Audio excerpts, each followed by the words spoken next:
Neil, first of all, can we get your thoughts on these charges that have been issued? Firstly, the one to Scott. Yeah, I mean, I think I've come out and said that Scott Brown doesn't have to reproach himself for anything. Obviously, the club, myself, the players will defend Scott vigorously on any charges that he's been cited for, because we feel he's done absolutely nothing wrong, if very little. Have you been able to establish what being charged in the interest of association football, what does that actually mean? I have no idea. So it'll maybe all come out in the wash when he has to go to Hampden. I think it's a massive deflection.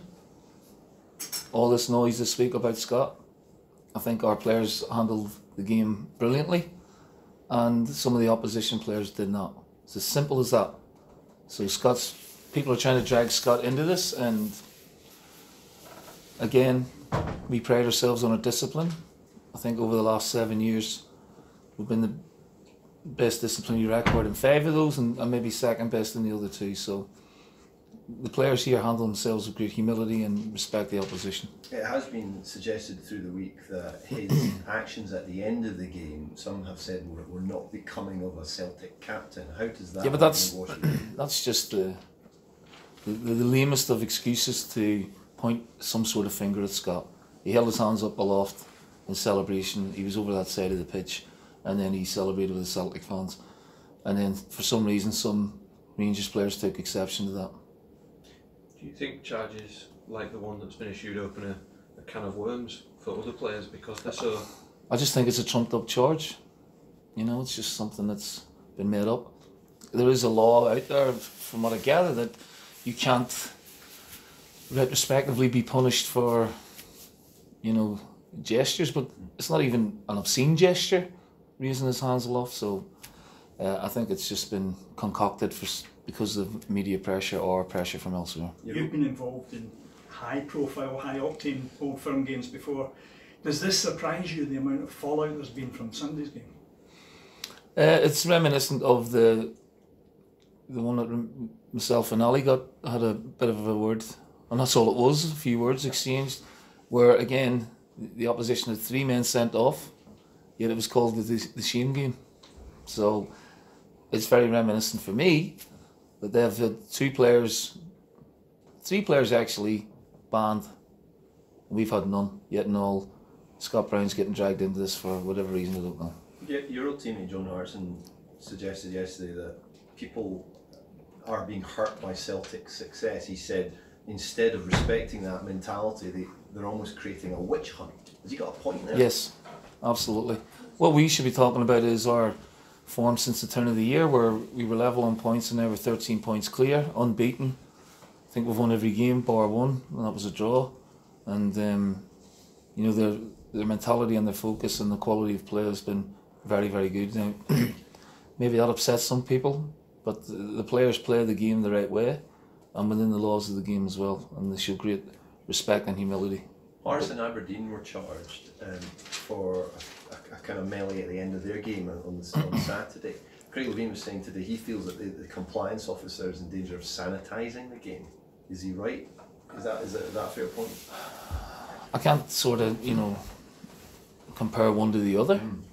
There was a few sort of words exchanged and a few shirts ripped, and you got to let the compliance officer, if she deems that unacceptable, then she has to take each case on its own merits. But we are over egging it a bit. But this is a big game. This is the game. We've come out again on the positive side of it, and some people don't like that.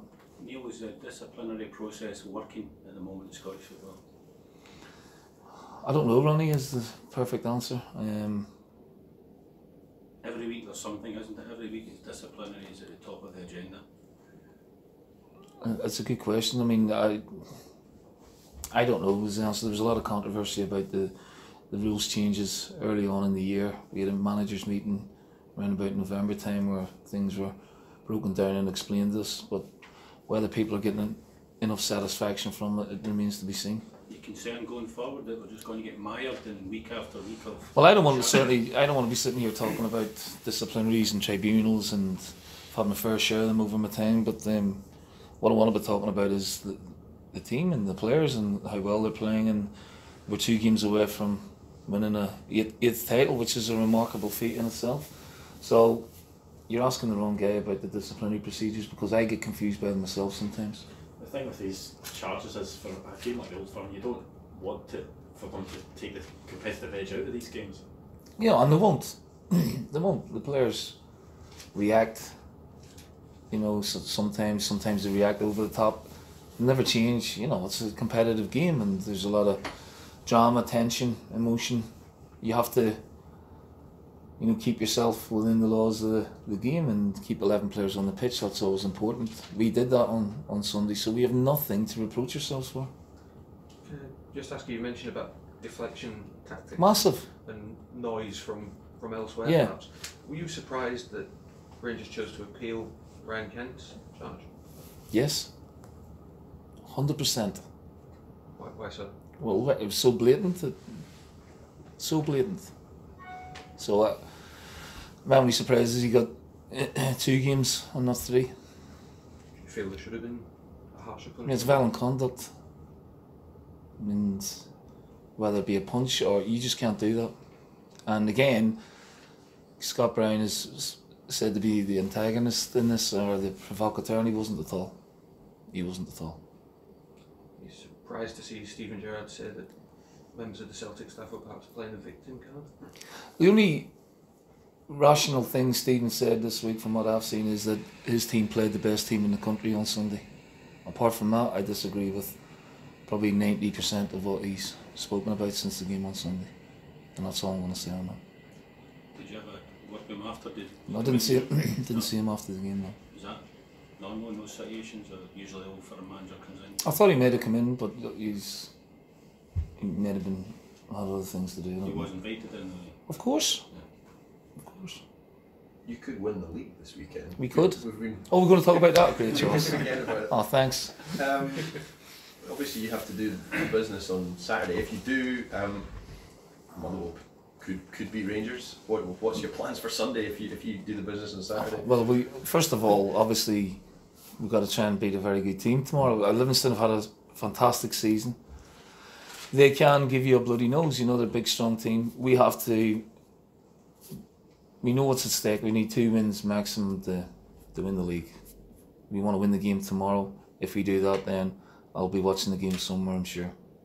And you want to get it done as soon as possible. Yes. If it was to roll into the post-split fixtures, which we should find out perhaps later on today, Callum McGregor said earlier this week he'd love to win the title at Ibrox. Would you? Yeah, I'll love to win it anywhere.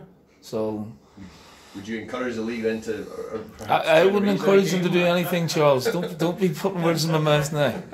But if it's the first game after the split and we can go there and win it, then so be it. You know, it wouldn't be the first time, wouldn't be the last time. But look, we're getting way ahead of ourselves here. We just got to.